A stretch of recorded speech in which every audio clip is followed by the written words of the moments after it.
Some say the world will end in fire, some say in ice.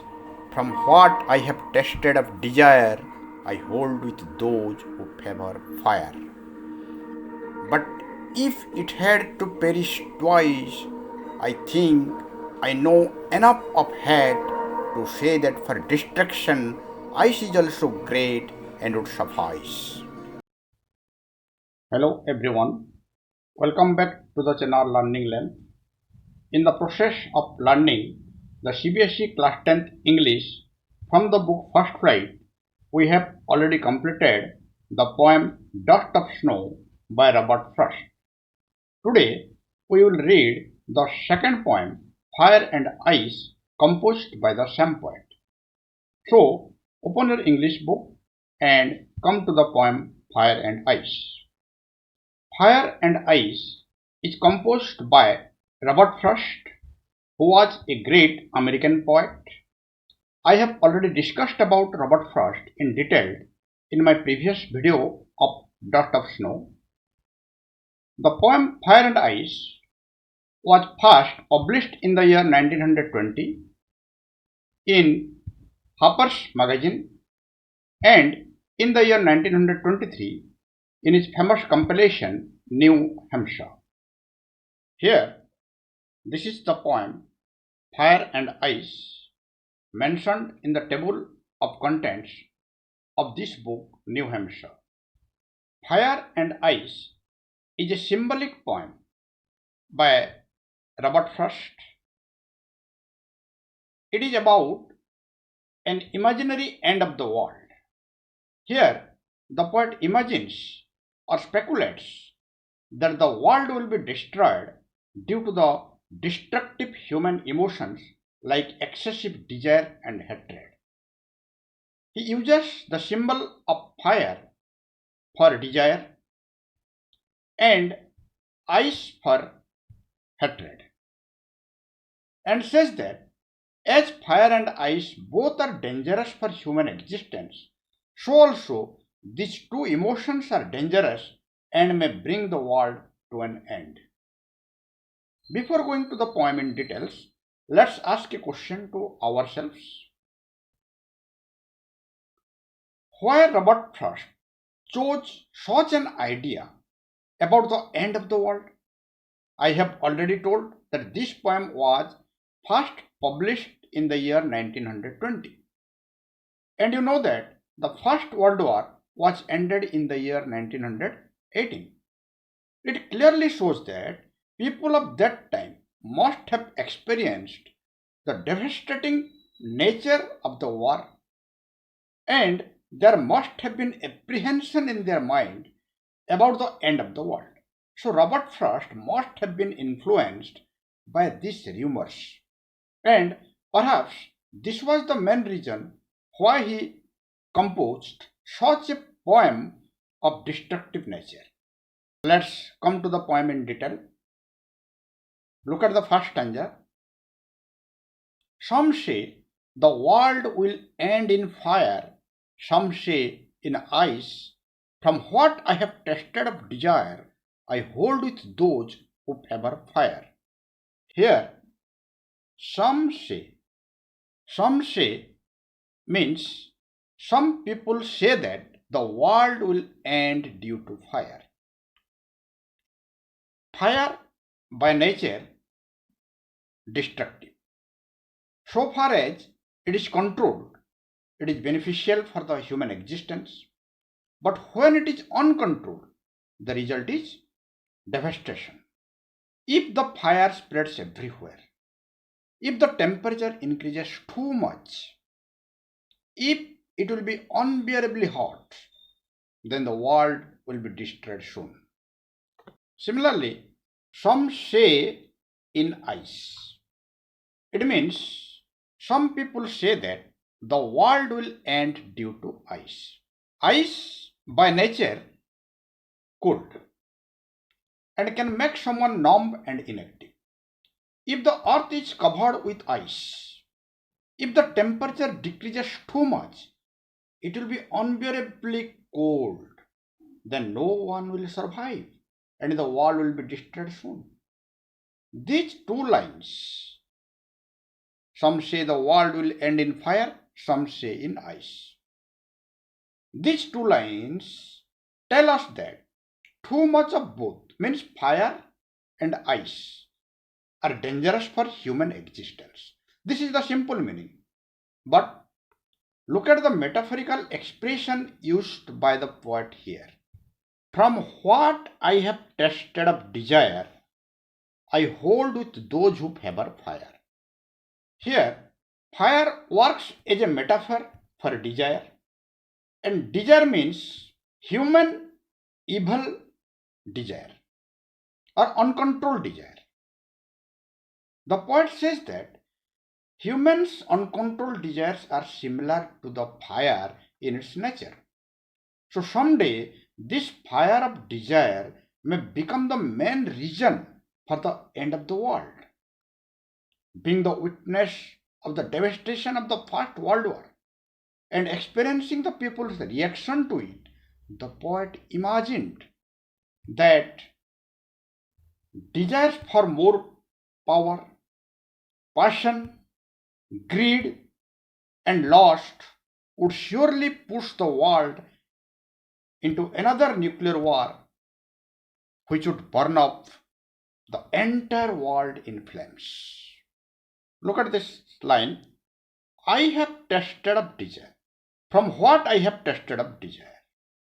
It implies that the poet had the experience of the devastating result of the human's uncontrolled desire. It was due to this excessive desire that the world faced a lot of wars and destruction. So the poet says that I hold with those who favor fire. I hold with those means I stand with those who favor fire, who supports that the world will end in fire. That means the poet supports those who hold the idea that the world will end due to fire. Then come to the second stanza. But if it had to perish twice, I think I know enough of hate to say that for destruction ice is also great and would suffice. Here Robert Frost says that the second possibility for the end of the world is due to the ice. But if it had to perish twice. Here, perish means die or destroy.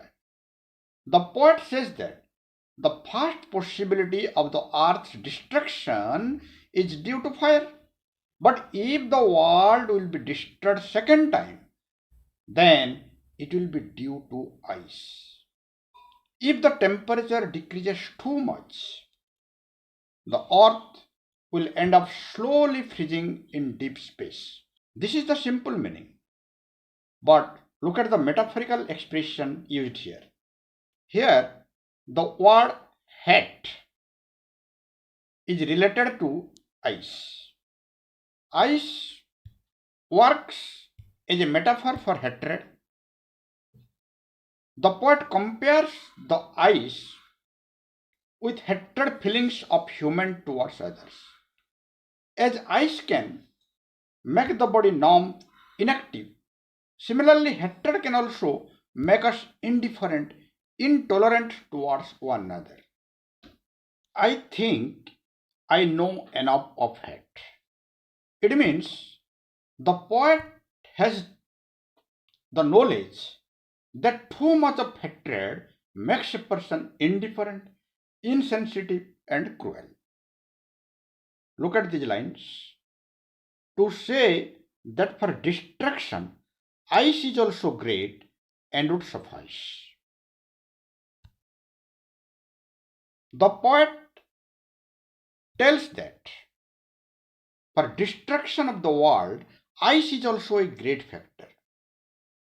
That means as too much of coldness in the earth is not conducive to human life for existence, so also too much of hatred, too much of intolerance, too much of cruelty, too much of indifference towards humanity is also not conducive to the human existence on the earth.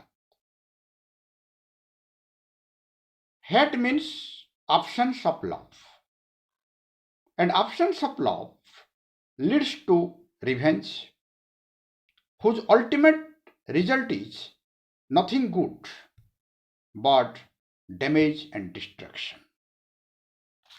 Look at this line, and would suffice. Here, suffice means be sufficient or enough. Robert Frost here asserts that though he supports the possibility of destruction of the world due to the excessive human desire, it is also the excessive hatred that is enough for the end of the world. Because it is the hatred, intolerance, and cruelty that give rise to Cold War in the initial stage, and this Cold War is sufficient to bring out the World War and thus the final destruction of the world. So, the main theme of the poem Fire and Ice is that the human emotions, both desire and hatredness, are equally destructive, and each of them is enough to bring the world to an end. Fire and ice are utterly different from each other so far as their nature is concerned. But here, in this poem, both represent one and the same thing, that is, the cause of human destruction. So, through a very short poem, Robert Frost gives a powerful warning to the human race that it is our own emotions of desire and hatred that are responsible for our own existence or extinction.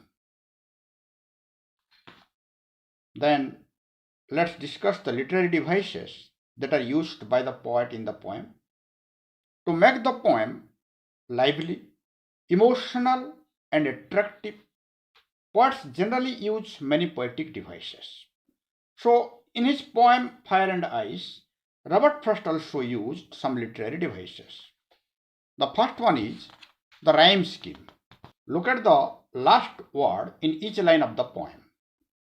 Here, fire rhymes with desire and fire. So, it is A. Similarly, twice rhymes with ice and suffice. It is also ice. So it is B, and B. Again, hat rhymes with great. So it is C. So the rhyme scheme followed by the entire poem is ABA, ABC, BCB. That is, the rhyme scheme is not uniform in this poem. The next literary device used in the poem is that of metaphor. Metaphor is a figure of speech in which a word or phrase is applied to an object or action to which it is not literally applicable. Fire is used as a metaphor for human desire, and ice works as a metaphor for hatred. That means use of fire and ice is symbolic. Another literary device is antithesis. Antithesis means opposite. It is a poetic device in which two opposite ideas are put together in a sentence to give a contrasting effect. Fire is the antithesis of ice. Desire and hatred have the similarity in their metaphorical opposites. Too much of both hot desire and cold hatred can be destructive in their own different but equal ways. So, each opposite emotion has the ability to end the world. Next is alliteration. Alliteration is the repetition of some consonant sound at the beginning of some words that are close together. For example, some say the world will end in fire, some say in ice. Here, the alliterative words are some and say in which saw sound is repeated. Similarly, world will. Here, wa sound is repeated. Again, look at the fourth line. Favor, fire. Here the alliterative words are favor and fire in which fa sound is repeated. This is alliteration. Then anaphora. It is a repetition of a word or phrase at the beginning of successive clauses or sentences. Look at the two lines of the first stanza. Here, some say the world will end in fire, some say in ice. Here, some say and some say. These two words, some say, have been repeated at the beginning of these two lines. This is anaphora. Another literary device used by the poet is enjambment. Like the poem Dust of Snow, here also the poet uses the enjambment. It is a literary device in which a line of the poem carries its idea or thought over to the next line without a punctuation mark. Look at the first stanza. Some say the world will end in fire, some say in ice. Here the first line continues to the second line. And there is no punctuation mark at the end of the first line. Full stop is given at the end of the second line. Similarly, look at the second stanza. I think I know enough of hate to say that for destruction ice is also great and would suffice. Here also there is no punctuation mark in between these lines and the full stop is given at the end of the last line. The ideas or thoughts flow from one line to the other line without a pause. This is enjambment. So, these are some of the important poetic devices used by the poet which make the poem rhythmic, beautiful, attractive, and emotional. So, recite the poem again and again and enjoy it. And try to write some short poems like this one and share it with others. So, let's close here. Thank you.